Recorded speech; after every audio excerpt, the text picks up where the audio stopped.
but also we would recognize the role that we have to play individually in the process of this whole idea of innovation and development. So it's not just us coming to a classroom, sitting down and trying to pick up and learn what some other people are doing or what they are not doing. I'm hoping that we will come away from today's session recognizing the role that each one of us has to play. So I'm going to go ahead and share my screen. And then please just let me know if you can see my screen. Can you see my screen? Yes, we can, sir. Okay, fantastic. Now let me see. Okay, I've just made it full screen and you guys can still see it, right? Yes, sir. Okay, wonderful. So you're familiar already with this whole concept of what it is that we're looking to achieve on this course. I first of all want to celebrate each one of you who's given of your time to come and build yourself up over these several weeks. I'm hoping that, it's not a situation whereby you don't have anything else to do, but you're doing this because you are passionate about Africa and you are passionate about making a change, in which case we are in good company with each other. And tonight we're looking at this particular specialty, and we're trying to understand the role of the role of innovation and development. And particularly, you will notice that I've highlighted this whole bit about institutionalizing innovation. I'm going to want us to segue to that section and to just stay there for a moment, because how we go about institutionalizing innovation and development is critical, and is not something that we are always going to just leave to somebody else to do. Yeah. So we're gonna focus on that area in and amongst all of what it is that we're saying that we need to do as part and parcel of innovation and development. And on the next slide, you would have obviously already seen some of the learning outcomes of what it is we want to be, the stage we want to be at by the time we've completed this course. In the course of this evening, we're going to look at some definitions. And part of getting to that institutionalizing is we're going to be asking ourselves the question, how do we arrive at a culture of I&D? How do we arrive at a culture of innovation and development, both for ourselves, for our communities, for the nation? Because we must never forget that it is the same us that on a larger scale become local governments, and it is the same us that go into national government. So if we do not actually imbibe that culture as part of us while we're in school, while we're learning, we should not be expecting to see it worked out at some of the higher levels. And then we would do, we're going to take a look at some lessons from the corporate world. I know Gary talked about earlier on about the fact that we've kept it very individual so far, and perhaps even have looked at the companies. But I'm going to be arguing this evening, and I hope you will come with me on this journey, that there are some significant lessons in the corporate world that we would do well to take and apply on a much wider scale. And we will maybe do a bit of a case study, take a look at this whole concept of leapfrogging. We will come back again and look at this power of one. Because, we have this tendency whereby we're always looking at the others, what they should have done, what they did not do, why, as a result of what someone else did or did not do, why we are in this sort of a situation where there is no innovation or not enough innovation or too much innovation, and the same with regards to development as well. And then we're going to then practicalize it in this whole idea of an assignment. I know that on the different sessions we've been doing so far, you guys have been having assignments to do, to take away. But we're going to turn that slightly on its head in the course of this evening. So there are a couple of definitions here. I didn't want to spend too much time on the basic definitions around this because I know you've already done sessions on this already.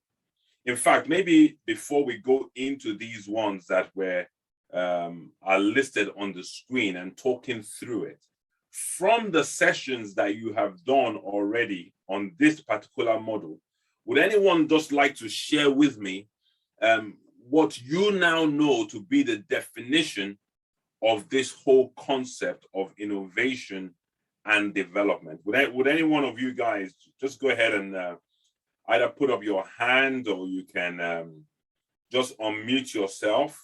Gary, everyone's got the ability to unmute, right? Yes, you do.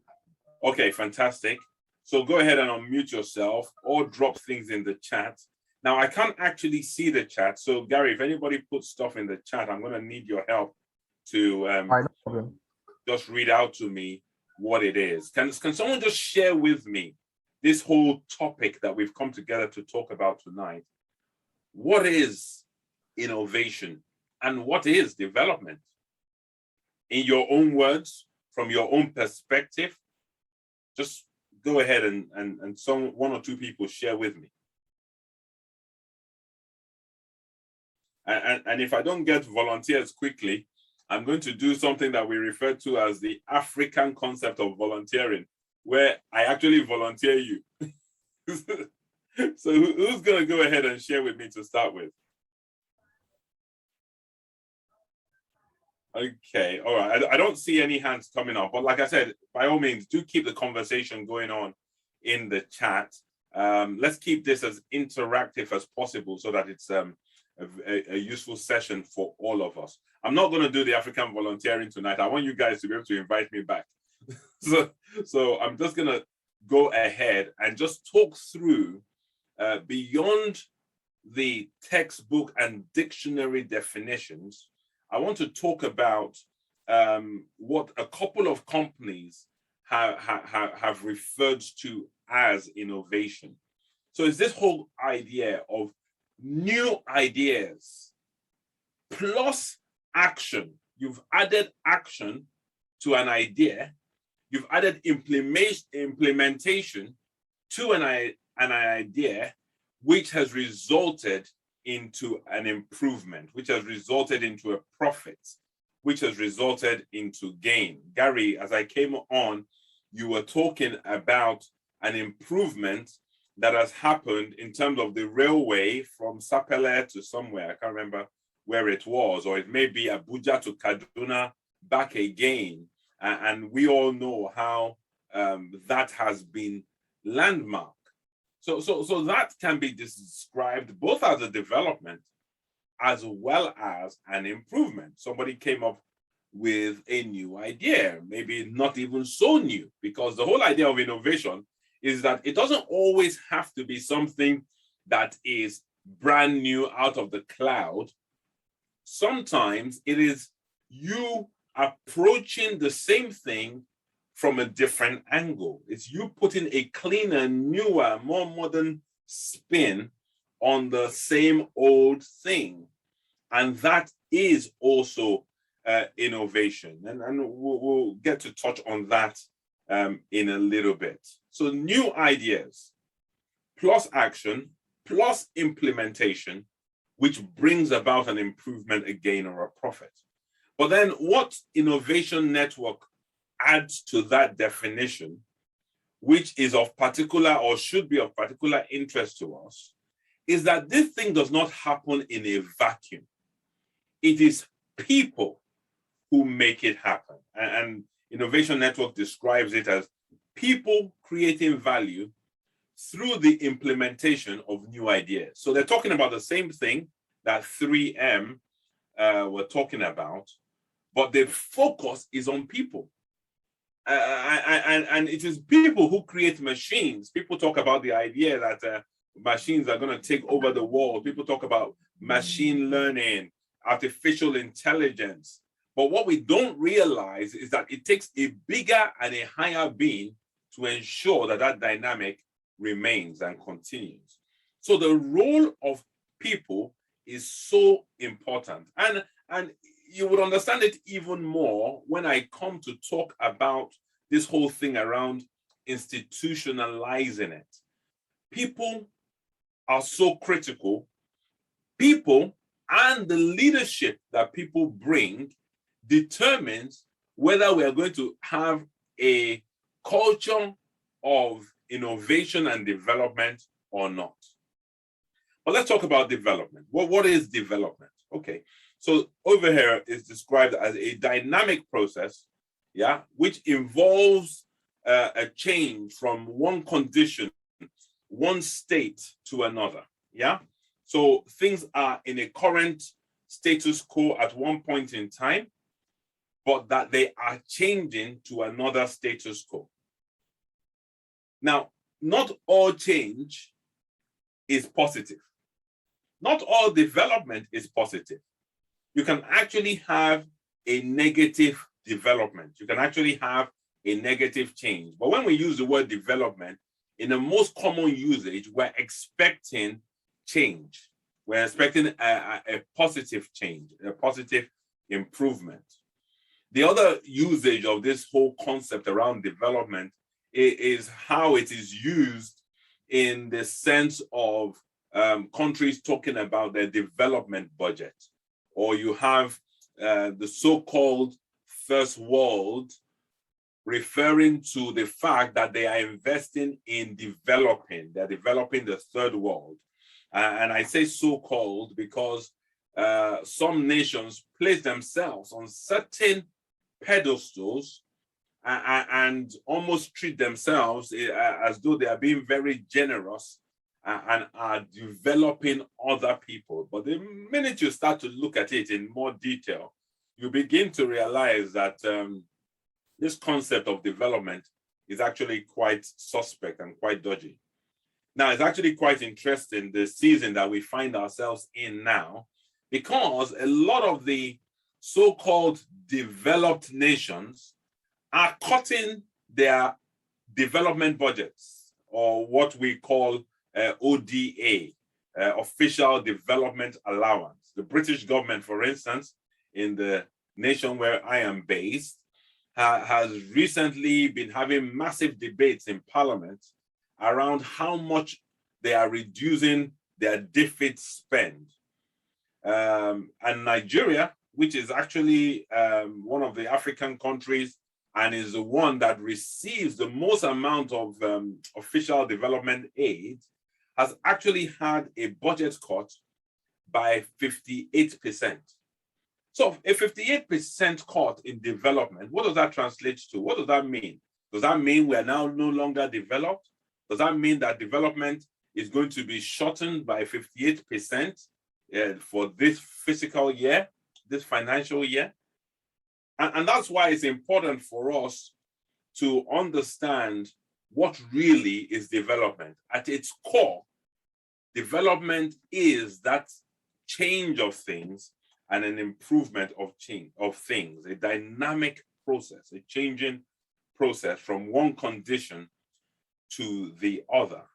Well, what is the interrelationship between innovation and development? Well, innovation breeds development a lot of the times, especially when we're talking about positive development. Take a look at this definition from The Economist a little while back. This is what it says. It says, innovation is now recognized as the single most important ingredient in any modern economy. Interesting. The single most important ingredient in any modern economy, which is effectively telling us that any country or any economy that goes to the market and uses their money to buy innovation actually is able to cook the soup of development. That's effectively what what we are being told over there. And to a large extent, I actually agree with that statement. Why is it important? Why is it so important to innovate? The reason why it's so important is because innovation is the great leveler.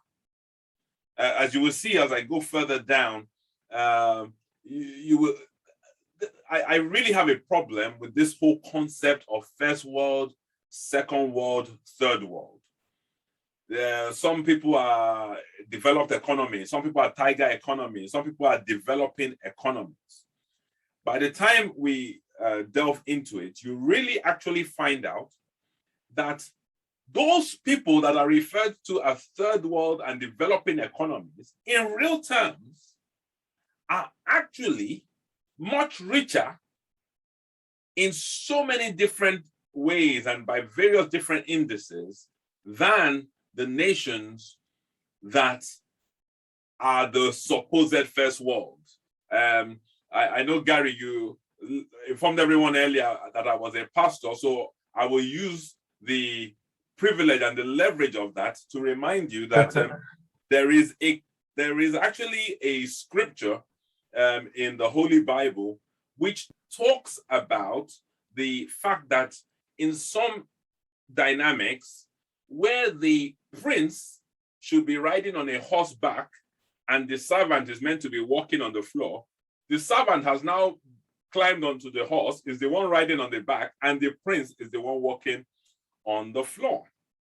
So you go to the Democratic Republic of Congo, and it's a nation in Africa that is awash with so much natural gems and resources, bitumen, bauxite, and a whole bunch of stuff that you're not going to find anywhere else.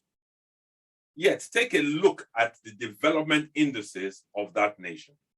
Take a look at Nigeria. I know quite a few people on the in the class tonight are from Nigeria, and you will see the same dynamic being played out again. If you take a look at the whole Sahel region, and you take a look at Mali, and you're wondering to yourself, what's going on here in terms of what is naturally endowed in these nations vis-a-vis the development indicators. So why is innovation important in a modern economy? Because it is essential for sustainable growth and economic development. Yeah, that is why this is a model in this your class, in this thing that you're learning. Each one of us needs to go away from this class, go away from this school, go away from this our time, recognizing that you and I are the change makers. You and I have the ability to bring about this reorientation, yeah? And so let's move on very quickly. I wanted to start to touch briefly on this whole concept of how are we going to turn this thing into becoming a culture, yeah? It takes leadership. Wherever you go, whether it is at local government level, state government level, in your family level,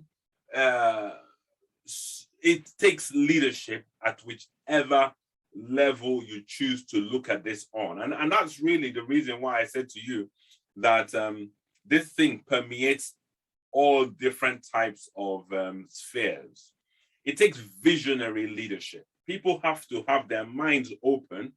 People have to come to a recognition of the fact that innovation and development, positive ones, can and need to be cultivated. And so if as a people, we decide that we want to see a lot more innovation and a lot more development in our nation, in our nations across Africa, because this is Song Africa, we have to ensure that we somehow or the other influence the leaderships of that nation, particularly if the leadership is not already showing what it is that we want in terms of the attributes that can bring about innovation and development. Because we know now, of course, that it is so vital, it is so important. It's not just visionary leadership, it's also enabling leadership. You know, it's one thing to see, but then it's another thing to do. And that was why that definition that we started off with talked about the action, the implementation that goes with what it is that you see. And oftentimes it needs disruptive leadership. What was disruptive leadership? It's the fact that you have a certain type of leadership right now, and if it is not producing the results, that dynamic has to change. Yeah.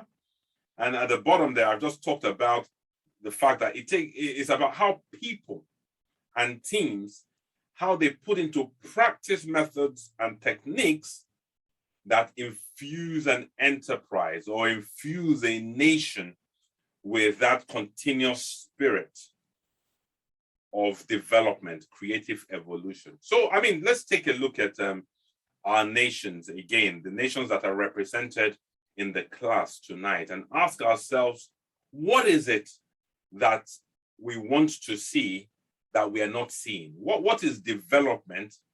What types of development are we expecting to see that we are not seeing, so that practically we can start to talk about how can we apply innovation to make those things happen. So once again, I'm going to just invite you guys to get involved.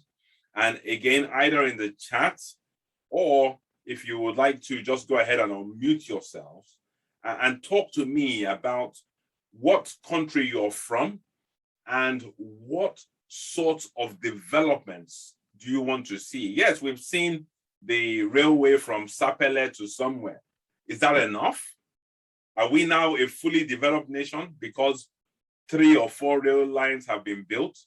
I remember growing up living in Nigeria, in Lagos, and being very, very annoyed with the fact that a governor will come in, he will build one road from somewhere to somewhere, and then all of us will be hailing him, action governor, action governor. What about all the other roads that have not been done yet? Is that good enough?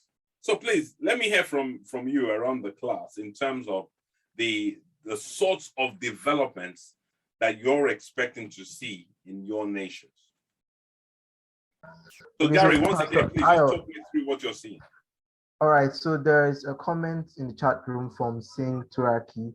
She's saying innovation and development could invent, create something new, or even renew something that, I think she's basically giving us her own view of innovation, saying Absolutely. that yes, it could mean to invent, to create something new, or even renew something that has been in existence, to bring a change, contribution to the economical growth of a society or state. Spot on, spot on, spot on. Because one of the things you're going to notice is this. The very nature of people is you carry on doing stuff. I can't remember which law it was in science where they say things carry on the same way until a counter force actually hits it.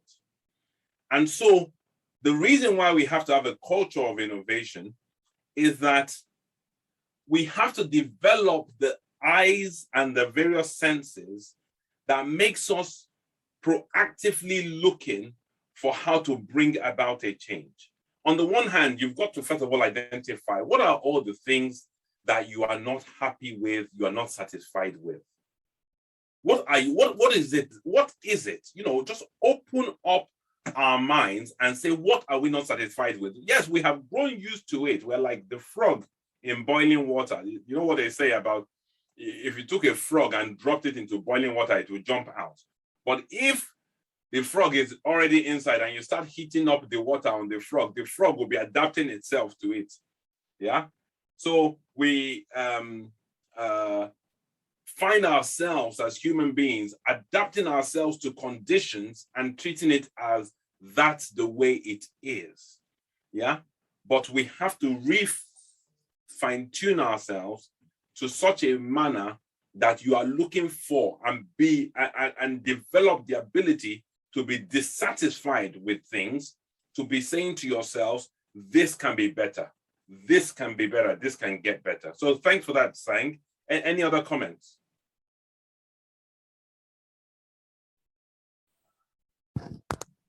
Okay, on the chat room, that's the only comment for now on the chat room. So now I talked about the fact that we have a lot to learn from the corporate world. And you will find out in a second how true that is. In the corporate world, companies have come to recognize the things that we talked about earlier on. If you look at the bottom of that page, you will see a quote by Gary Hamel, who says to us that out there in some garage somewhere is an entrepreneur who is forging a bullet with your company's name on it. You now have one option. You have to shoot first. What Gary is effectively telling us is that the enterprising, innovative companies, the companies who have decided to adopt a culture of innovation, recognize that somebody out there somewhere is chasing where they're at. You know how we're always dissatisfied. You're always trying to get better. You're looking to get somewhere else. You're looking to improve. Wherever you are at now, there is somebody trying to get to where you are at. There's somebody forging how to get to your position. And the same thing is happening even at nation level. Yeah? So even at national levels, go and look at all of these various indices, the most developed countries, the most dynamic this, the most that. I was looking at an indices earlier on today, which Sylvia, my assistant, helped to pull together, which was looking at competitive economies across the world. And they looked at the top 65 most competitive economies. And you would notice that from year to year, each country is trying to get to the company that was above it. I mean, it was very disheartening to see that in the list of the top 65 most competitive economies, there were only 2 African countries in there. This same Africa that we said contains all of the blessings that God has deposited, only 2 have competitive economies. If the African nations do not adopt the principles around innovation and true development, not that development where somebody is coming and giving us budget, which they can remove at any point in time because of COVID, but they are looking at it and saying, we can do better, we can do more. And luckily, we actually have some examples of countries in Africa that are beginning to apply those sorts of principles. I mean, you take a look at Rwanda. Rwanda is doing really well. Ethiopia is doing really well. Botswana is actually very interesting. Incidentally, Botswana is one of the 2 countries that are in that indices of the most of those that 65 competitive nations that I talked about. South Africa was the second one.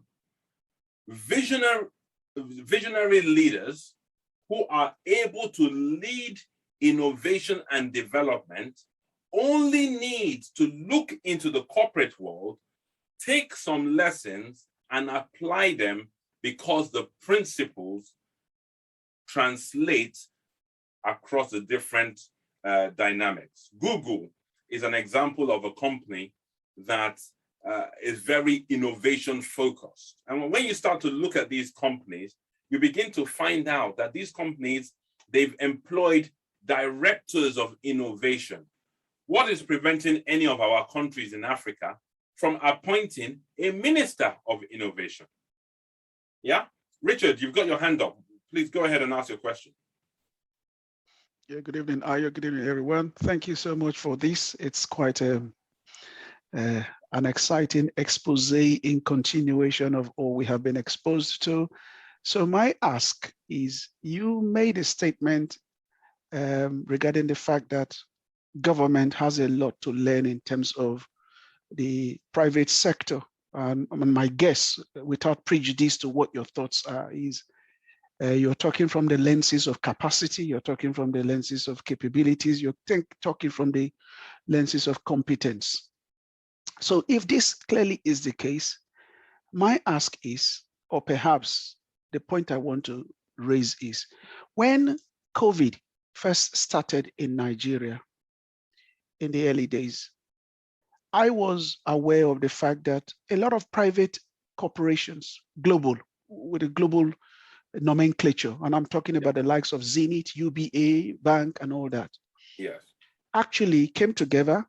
I recall there was a lot of kerfuffle in the press. They all came together and they gave money to the federal government of Nigeria, Yes.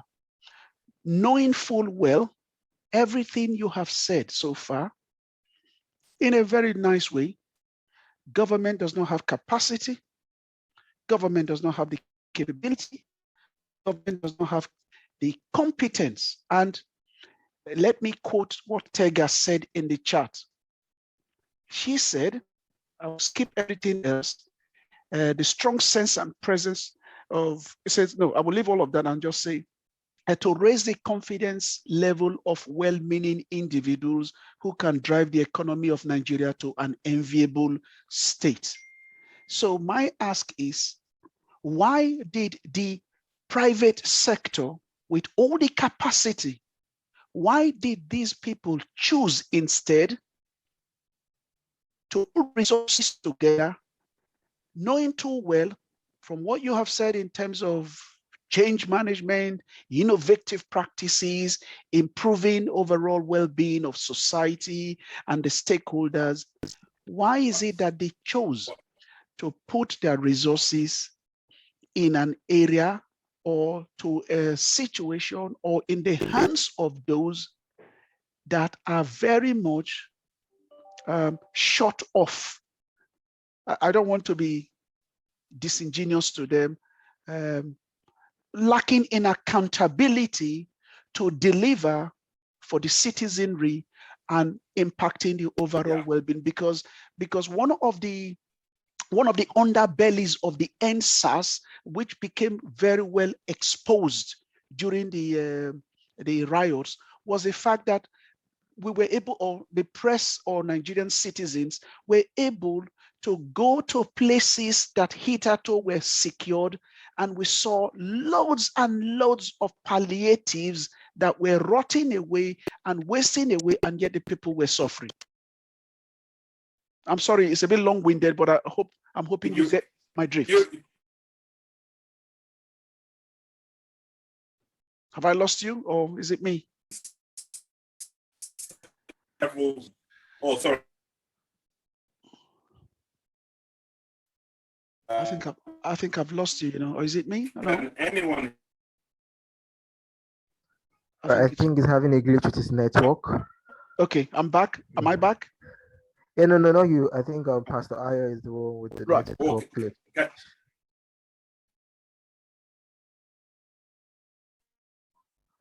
Pastor Ayo, we could barely hear you. You're breaking.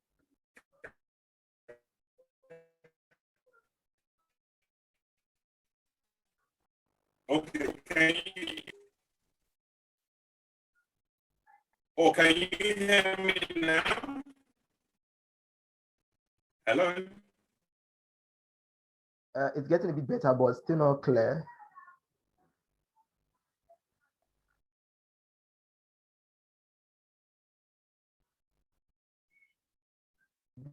So while we wait for past comment from Adik,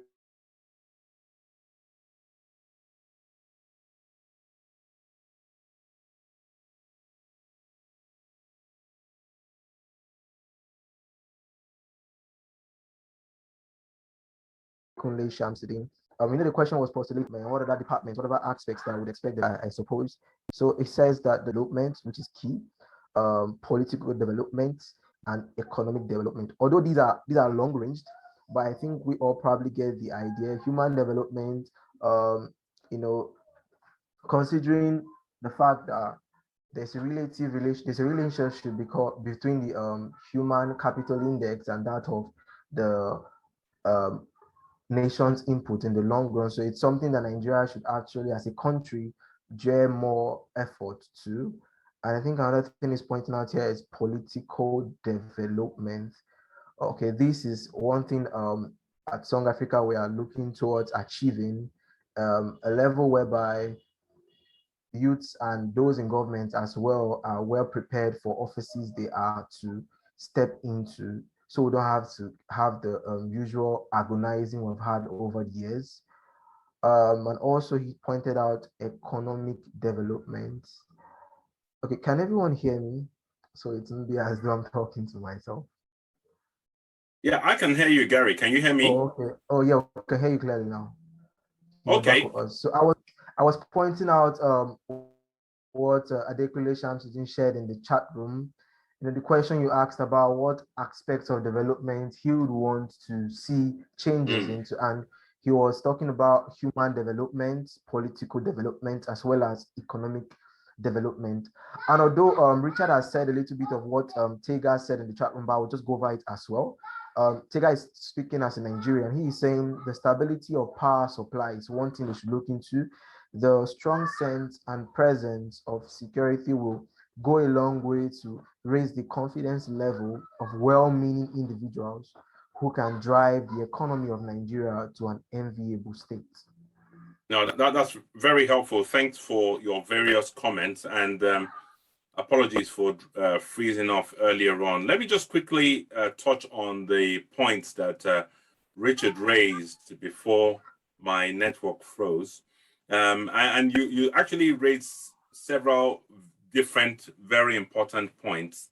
And I can hazard a guess for why the corporates did what they did. Some of it is the disruptive and the out of the blues nature of the pandemic itself. Some of it was an attempt to try and put resources in the hands of the government, because you're thinking the government at least has the infrastructure which they themselves were not even prepared for at all. Of course, we know that not only did they not necessarily have the infrastructure, but they actually had some negative development practices that meant that everything still meant that things did not get to the people it was meant to get to.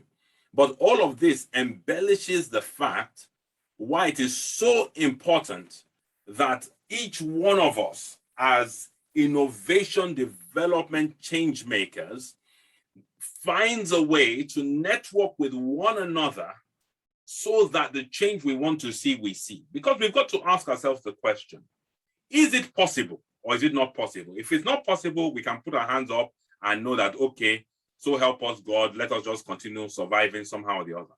However, if it is possible, and if indeed, as we are finding, that there really is no difference between first world, second world, third world, which means we have the capacity and the capability to make this jump and transformation, then we've got to ask ourselves, how do we make that transition? So I will carry on, just so, but I'm sure that we will have an opportunity to perhaps still come back and touch on some of those points that were made earlier on. Okay, now, can you still see my screen, or did the sharing stop? I think the sharing stopped. Okay, just bear with me a second. Let me see if I can reshare. Okay, I think I was on this slide. Can you see it now? Can you see this slide? Okay, yes, fantastic. I was pointing out the fact that Google is an example of a company that there is much to be learned from. And Richard did very well in explaining the various different areas. These are companies that have innovation centers. And I was suggesting that for a leadership that is really, really focused at government level of bringing about innovation, should be able to introduce a minister, a ministry, departments of innovation that helps to institutionalize innovation once they realize how important this is. Of course, what we probably need to be doing is we need to be demonstrating to governments, even from the private sector in country, examples of innovation that makes it so obvious to the random rank and file population that, please, this thing that these people are doing here, government needs to be doing exactly the same so that we can hold our governments accountable. I don't want to go into the full politics of it. People are going to talk to me about all the reasons why that cannot happen. So, Pastor Ayo, yeah. Sorry to cut you short. There's a comment in the chat room. I feel it's going to be argumentative a bit. Ayo Adedoyin is saying most private organizations do what they do to buy a place on the big table and not with a perfect heart. I think he sampled the likes of Zenith Bank. I think ranging from what Richard said during the whole COVID-19 experience. So he's saying that majority of them may not do it out of the goodness of their heart. They just want to buy a place on the big table and have a good face. I don't actually disagree with you at all. I don't disagree. Even though, yeah, you know, sometimes people just do things for ulterior motives. Sometimes people volunteer just to be able to put it on their CV that they volunteered. Sometimes people donate and then they let everybody know that they donated so that they can gain media publicity from it and things like that. And there will be several reasons as we look into those reasons why people are doing that. But don't forget what I said earlier on. People who truly embrace, companies who truly embrace, nations who truly embrace the role of innovation and development, who look ahead of them in those indices and say, why can we not be like that? How do, you know, the same way that some of our parents said to us when we were growing up, that person that was becoming first, does he have two heads? Yeah, it's the same way that we've got to ask ourselves as nations that why can we not be like that? And the closer we get to some of those people that we're looking at, we realize that there really is no difference between us and them, and even to some extent, we probably are better. So let us learn from the companies who really have best practices in terms of not only innovation centers, innovation practices, innovation cultures, companies like Double L Gore and Associates or Gillette. These are people who are constantly pushing the envelope of innovation, and it is paying off. Yeah, Chibo, a German company who they're meant to be selling coffee, but the way they went about their marketing was that they decided that each of the 52 weeks of the year, they will bring in some kind of merchandise and use that merchandise to enhance their merchandising space. So they ended up selling both those other items as well as the coffee. So effectively, they're selling an experience. And as a result of that, they're making more money from these supplementary means of income than even from the main line of business themselves. That is innovation. Now, I'm going to tell you why it is so important that the lessons from the corporate world should be applied to nation states. Take a look at this. Take a look at Google. Google, we all know and we all contribute to, using the year 2017 as an indicator, that was the stats that I found, had more revenue, yeah, than the entire nation of Puerto Rico. We're beginning to see companies that have bigger GDPs than whole nation states. Now, that should be allowing the dots to be joining in our minds about the fact that there is something that's happening that we can learn from and buy into. What it also should be telling you is that, wow, when you look at the age of some of these companies that are out earning countries, you realize that there is no reason why seated in this classroom this evening is not someone who can form conglomerates because they've embraced the right principles of innovation and development that in 10, 15, 20 years time cannot be outpacing and not be forcing themselves to have a seat at the table. Yeah, we look at some of these companies that are the big boys of today and are the ones putting the money down for the COVID and things like that. But you know what? When you really look at it on a global scale, new innovation that is being birthed today can outpace all of that. How old is Google? How old is Facebook? How old is Twitter and some of these other countries?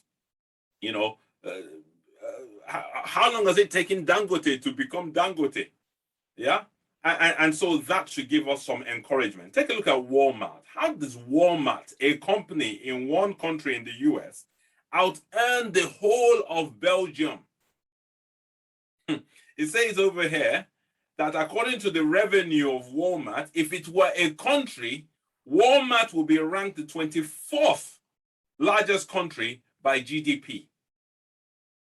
So we can begin to understand why nations better be learning from corporates. Take a look at Malta, a highly industrialized nation in Europe, yeah, with a service-based economy. It's considered to have an advanced economy by the IMF. And yet Netflix, and how old is Netflix? Netflix that came after all these DVD, blockbusters and whatever, that Netflix just turned up on the scene, is outpacing a whole country of Malta. And so innovation is so critical. True development, internally born development, is suddenly so critical. Take a look at three more companies over there. Johnson & Johnson, most of you know and are using their products day in and day out. If Johnson & Johnson was a company, would be the 67th in the world. That's what we're talking about there. Yeah. Walt Disney, bigger than Bulgaria. Spotify, bigger than Mauritania in Africa. Take a look at a few more. Microsoft's revenue surpassing the whole country, the whole GDP of Slovakia. Slovakia has the largest financial center in Bratislava, its capital, and yet Microsoft is bigger than the whole of that. Nike is bigger than the whole of Cameroon's GDP. Apple, I mean, don't even go near Apple right now. In fact, if Apple was a country, I'm sure you will find that the number where it sits will be ridiculously high. So let us just accept that going out of this classroom are people who recognize the fact that this whole concept of first world, second world, third world is over. Innovators are people who come together, focus on the verbs of doing. They're proactive, they're energetic, they're creative, they're inspiring, and they create enabling environments to make all of that happen. Yeah? So let's just ask ourselves very quickly, how are we going to institutionalize that? I want us to make sure we leave enough time for further conversations and discussions. Yeah? There's all these if you look at Rwanda is beginning to lead the way in Africa by having a lot of these innovation hubs around the place. Yeah, beginning to embrace disruptive technologies. We're beginning to put in place leaders who are empowering new leaders. What Paul Kagame is doing, I mean, okay, let's not go to Tigray and what's happening over there, but there is so many positive things that are being done, which is already allowing it to outpace Botswana, allowing them to, like, you know, there's like separating the wheat from the chaff. And these are the strategies that nations need to be embracing. We need to start putting in places policies that encourages meaningful philanthropy.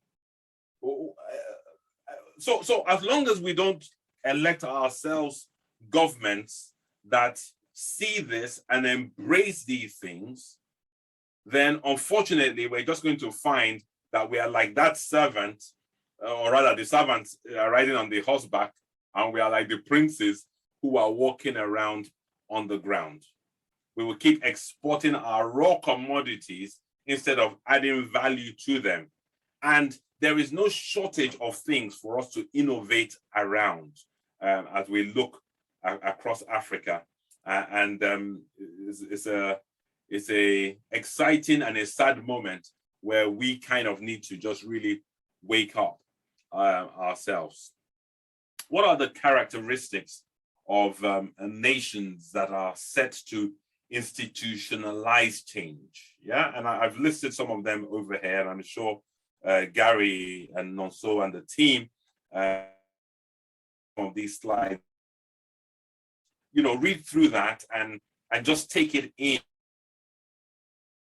We need to develop and push into leadership people who are leaders who are catalysts for change, who encourage people to solve their own problems. There was a story of a gentleman in Kano. He was a school teacher, and he actually developed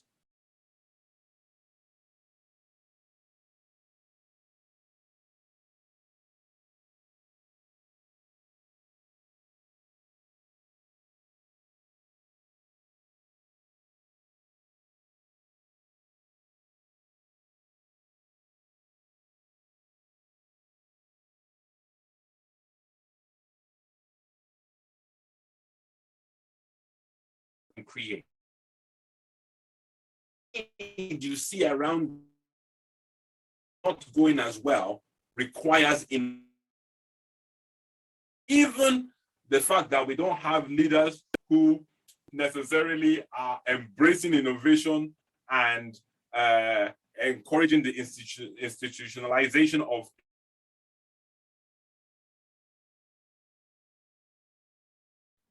some innovative people. Gary, you're saying something. Yeah, I think we're having issues with your network a bit. You were off for a bit. Sorry, you're losing me again? Yeah. But I think it's better now. Okay. I've told my children to come off the network because they may be playing games. And see. But I hope you can see the screen. Yeah, we can. And you can see the characteristics. Yes, we can, sir. That are essential. This is what we need to be looking for in our leaders. Mission driven rather than rules bound. Results oriented. We may very well in a state, in a region that is actually at least prototyped. And you will find that a prototype is a characteristic of innovation. Yeah. But you can see the rest of those points there: customer driven, they're enterprising, they're decentralized, and these are the characteristics that brings about innovation. Now, coming back to us as individuals, and I hope you can still hear me, because what I'm going to touch on now is just this idea that there are characteristics, characteristics and personas of change. And I would like to recommend this particular book to the class by Tom Kelly. It's called The 10 Faces of Innovation. It really can be called the 10 personas of innovation. Can you guys still hear me okay? Yes, we can, sir. Okay, fantastic. So I know there's a whole bibliography at the end and the things that we're recommending to read. for anyone who recognizes themselves as a change maker, as a innovation star, who I think it's important to understand these strategies behind encouraging, really only apply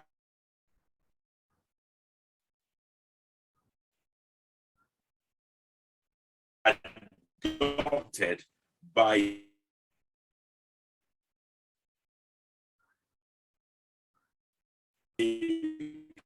can see it properly. I think we're losing you again, sir.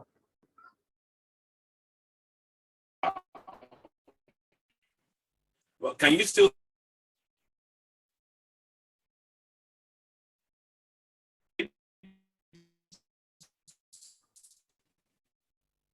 Okay, so while we wait for Pastor Ayo to get back with us, I'll drop in the chat room a link to a brief review of the book, 10 Faces of Innovation by Tom Kelly. For those of us that may not have the time to go to the entire thing, we can have like a brief summary on what the book entails. And also, okay, we have a comment from Richard George. I think I'll just go over that before Pastor Ayo joins us. Okay, so Richard, you're saying, I see empowering communities to solve their own problems, and enterprising in the way in which they generate revenues as very important. Yet, uh,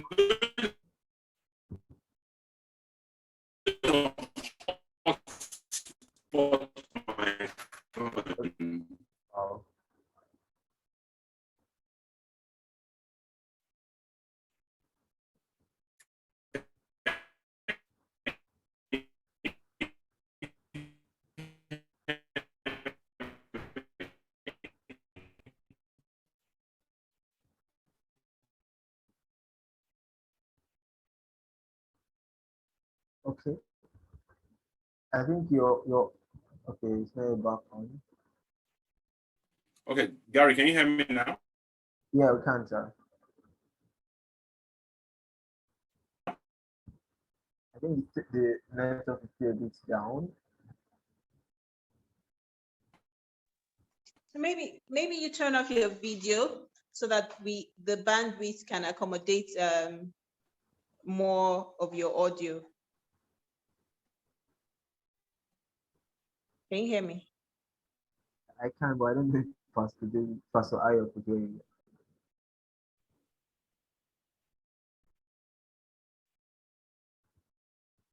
It looks like I stopped this video. Pastor Ayo, can you hear us?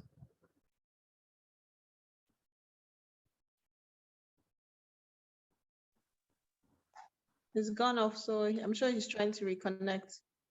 All right. Apologies, everyone. Okay, he's back. I think he must be back now. Okay, what I'm trying to do is I'm trying to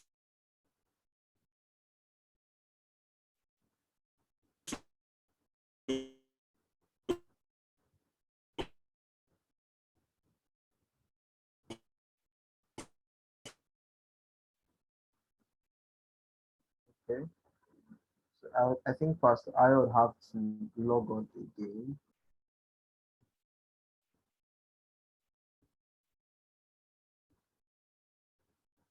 Okay, so I think before he got back, I was talking about Richard's comment. Richard, are you here with us? So probably you voice it out then, so we can get engaging.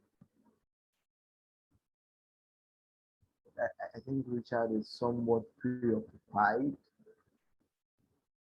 Oh, okay, Richard, can you join us and maybe further buttress on the comment you made on empowering communities?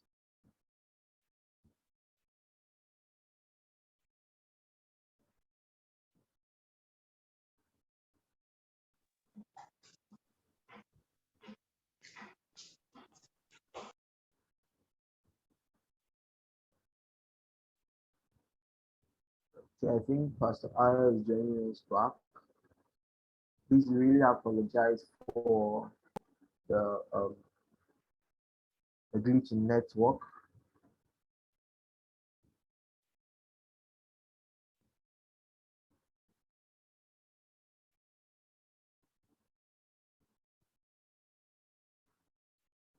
Okay, I see Richard has a question. Oh, okay. Pastor Ayo, I think it's setting up.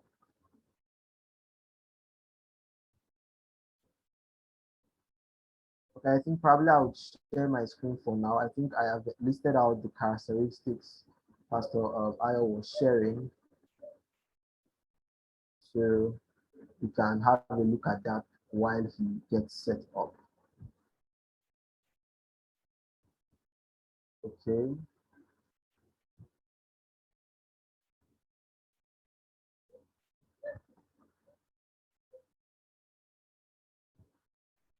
Okay. Can everyone see my screen?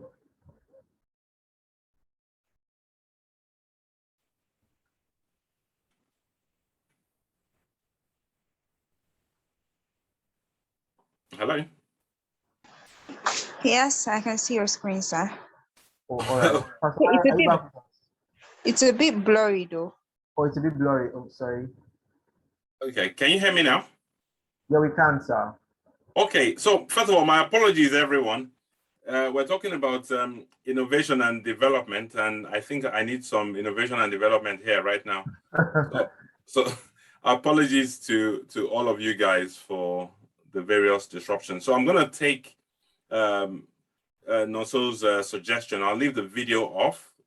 I'm hoping that's hoping to. I hope you can hear the voice clearly. Can you? Yes, we can, sir. Okay, now let me just see if I can reshare my screen. And let's just very quickly finish off the presentation because I do want us to have some time to converse a bit more about how we move forward from here. So while you're doing that, I think I will just roll over the question from Richard. Okay, Yes. so he started by saying, I see empowering communities to solve their own problems and enterprising in the way in which they generate revenues as very important. Yet, it is not something that is practiced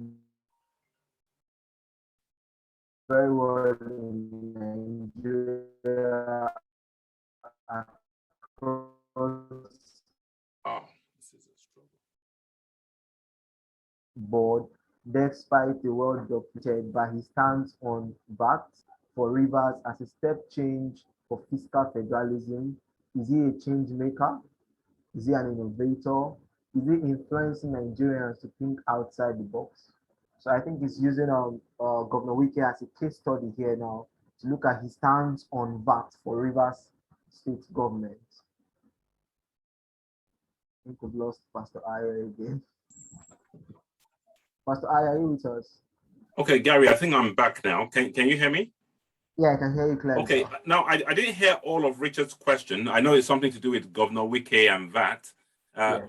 Sorry, can you just quickly give me that question again? Okay, so he said, in political realm, is Governor Wike being vindicated by his stance on VAT for rivers as a step change for fiscal federalism? Right. Is he a change maker? Is he an innovator? Is he influencing Nigerians to think outside the box? Yeah. I would say yes. I would say he definitely is doing that.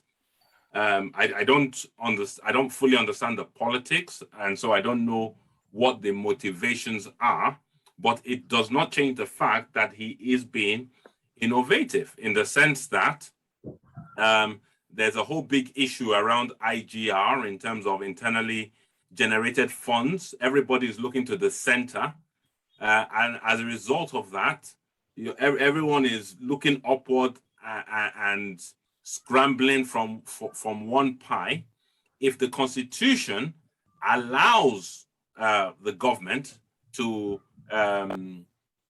put that in place, then I think it certainly is an innovative step, which, if the whole cycle is carried through, can actually, on the one hand, lead to a lot of positive development, positive change, and can also inspire change from others. So that is my take on it. Apologies if it affects anybody's political sensitivities. I don't even know if I don't even know what party Governor Wike is part of. So I'm definitely not coming at it from a political viewpoint. But I definitely think that's a good example of a change maker and innovator, particularly if it is from the heart, and particularly if they have the infrastructure to carry it all the way through. But are there other questions? For now, no, sir. That's okay. Now, please just bear with me because of the whole thing. I'm unable to share video. I'm unable to share my screen. But I think the screen that you saw last, before I had to cut off, was where I was talking about the various different personas of innovation. And it is from this Tom Kelly's book, The 10 Phases of Innovation, which I would encourage you guys to read, because what it does is it identifies different types of innovation, and it helps you to identify where you are amongst it and what are the predominant characteristics of each. So first of all, the first three of them were grouped into something called the learning personas.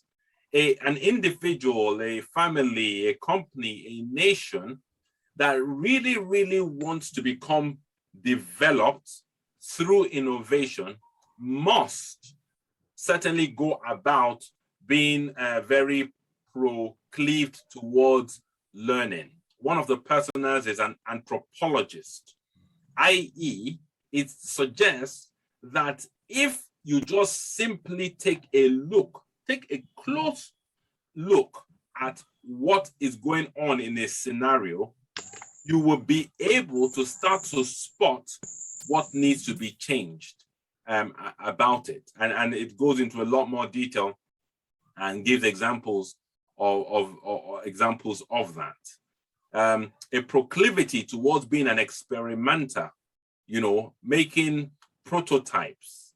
You know, I sometimes, again, I'm not political like that, but I see some of the people who often run or say they want to become our leaders across Africa, and they actually have the opportunity to demonstrate their credentials by prototyping it on smaller scales in localities, and so somebody who is from a state where it is the poorest state in the nation, or one of the poorest states in the nation, is got lots of money in their account and is running to become the president of the nation. Well, why didn't you go and demonstrate what you can do on the national level?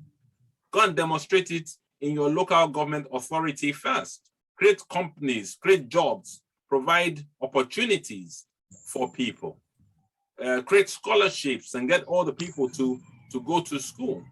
The third one was this whole idea of cross-pollinator. The cross-pollinator is a person who sees how innovation has been applied in one sphere and translates it into another sphere. How did they do it here? What can I learn from what has happened in one environment, and how can I transpose it? How can I cross-pollinate it into another environment? In the next group, it was called the organizing personas. Like I said, we'll make these slides available to you. Yeah. Under this organizing personas, it was talking about the personality trait of the hurdler. We as a people have got to become hodlers who can jump over hurdles. Yeah. Our nations across Africa are riddled with hurdles. How do we put our minds together to innovate our way out of the hurdles as opposed to accepting the status quo? And then it talks about a couple of other personality types and personality traits. It talks about the whole, and moving into the last segment, the building personas, it talks about the experienced architect. Yeah. Now, as an experienced architect, it's talking about how you can get innovation going by creating experiences and designing spaces that means that it just generates a whole amount of goodwill and innovation. So sitting in all of our countries across the African region is latent potential sitting, waiting to be innovated around that brings about real development and real change. Yeah. And like I said, the slides would maybe show you a little bit more, and also reading the book or listening to it on Audible, if that's your preferred way of learning, you would find that that's very useful. As I begin to come into close, I want to talk to you about this whole innovation concept of leapfrogging. Yeah. Let me see if I can go back to sharing my screen, or whether I should just leave it and not tamper with the technology again. Anyway, we're almost done on this part of the thing. Now, what I think Dr. Mark referred to this same example in the last session that I attended, when he also did a presentation around innovation. And just to give us an idea and an indication of the change is to take a look at what has happened with mobile phone technology in Africa. Take a look at the mobile phone technology. Use Nigeria alone as a case study. I grew up in Nigeria. I certainly remember the days when there was only one person in your whole street that had a phone. All of you went and queued up outside that one person's house to make a phone call. I remember we had applied to Nitel, or whatever was the predecessor of Nitel, for a phone line, and we had been waiting for years and hadn't got it. And even if we did get the phone, there was nothing to guarantee that you would get a line or a signal, or that you could actually use the technology. But then right here, without God needing to create a new earth, was inside the atmosphere everything that was required for mobile technology, which has meant that Africa has leapfrogged over the existing technology. And I think when they count the number of subscriptions in Africa, Africa is probably paying the most amount of money across the world in that industry. Well, let's ask ourselves the question, what is waiting out there right now for us to be leapfrogging and creating new innovations around? Even take a look at things like the solar technology that is particularly needed to counter the challenges of climate change right now. Why are we not innovating and empowering innovative leaders to take all of our capacity, all of our manpower, all of our natural resources, all of the sun that we enjoy, and be generating and exporting power to the rest of the world? There is enough innovation to provide enough jobs for everyone in the whole of Africa 5 times over. And so around this room are people who have to rise up with a righteous indignation and saying, what is that next thing that we need to be innovating around? We need to create innovation hubs. And some of these things we must not wait for government to do. And that's why I like the suggestion that was raised in the last class where I was, where a lady, I can't remember if it was Sang, who was talking about the fact that people were submitting or not submitting their projects because the lecturers were doing this, that, or the other to it. Once anyone starts talking about a problem, straight away, we should be innovating solutions. And right here in the class, we talked about creating a platform which people can be loading their projects onto. In the same way, we should be innovating both about our problems and the causes of our problems. And that's where the final point I wanted to mention connects the power of one, each one of us as individuals, yeah, whether we're innovating in ourselves, innovating our homes, innovating our companies. Let us even start from there, because one day we will join all of those dots together and we will collaboratively be innovating our countries. Let's not say that this way the things are in Africa now is how it's always going to be. A new dawn will rise, a new day would come, and these capstone projects, which is your assignment, is by God's grace going to bring about a change for our great continent.